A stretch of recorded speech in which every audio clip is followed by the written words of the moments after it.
Putting that to the bottom. Got Jason giving a lesson here. Pull them out of there. Take the mud off and yep. He gave me the same lesson, and that was how I learned how to pan. I like to keep that in motion right there, and I'll take my fingers and I'll rake some of these out of there. And I'm using my pan to wash the mud off them while I'm doing that at the same time. Just like that. I'm doing it over the riffles, so I'm not dragging up the flat side of the pan right here. See that? Just like that. You just take some off.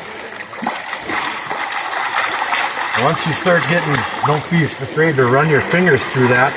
That'll make the heavy stuff fall through that easier. I mean, you can hardly poke your fingers through that and touch the bottom of the pan, right? So and I'll do it when I'm doing this. Goes right through, right? Oh yeah. Goes right through, and you touch the bottom of the pan, and no problem at all. That's what you want to do if you get the gold and the black sand to sink down to the bottom. Now you can get a little bit aggressive with this. Now you see I have the pan tilted that way. I'm trying to get the gold to ride in this edge down there. So I got it tipped at that angle. And I'll dump some of that top stuff off. And you can flatten it out, bring it back, flatten it out. If you swirl it, you're kind of losing your progress here, because you're trying to get the material right there, and if you swirl it, well, it's not there. It's spinning around the pan, you know? So kind of back and forth. Yep, just like that at a nice angle. Tip it up a little bit more. Get it, tip it back, and then as you're vibrating left and right, you're tipping that pan at the same time. And washes the loose stuff away. Washes the loose stuff away, and then it exposes more of these larger ones. So I'll bury that again. Run my hand up nice and clean. I've been doing this all day. I'm getting a cramp.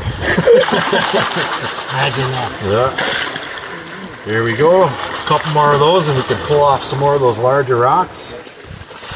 Just like this, right over the riffles. You can keep it in the water when you pull them bigger rocks off. Yep. So I'm maneuvering the pan around. I'm holding this hand still on those rocks, and I'm maneuvering the pan, washing them up. Yep. Just like that. And I'll get that down to roughly, I mean, this is probably farther down than you'd want to go just starting out. I got a pretty good handle on this. Now you get that material down to about that amount, you can pick some of these little guys out of there if you want. You want to tap it just a little bit, flatten it out, so the gold has an opportunity to come in contact with the pan. So it kind of sticks to it? Right? Yep, the gold will stick to that pan. Then you tap it up a little bit, give it a couple more of these here just to settle it through that material again. Give it another couple taps. That kind of sinks it to the bottom when you do it. And then when you want to pull back to see if you have anything, you just kind of get a small amount of water in here just like this, and you start vibrating a little bit, and you tip your pan just a little bit, just like that. Just like that. That vibration will move all this stuff, but it will not move the gold. Not much. Stuff. Yep. And there is a couple pieces in there. Couple pieces right there. Oh yeah.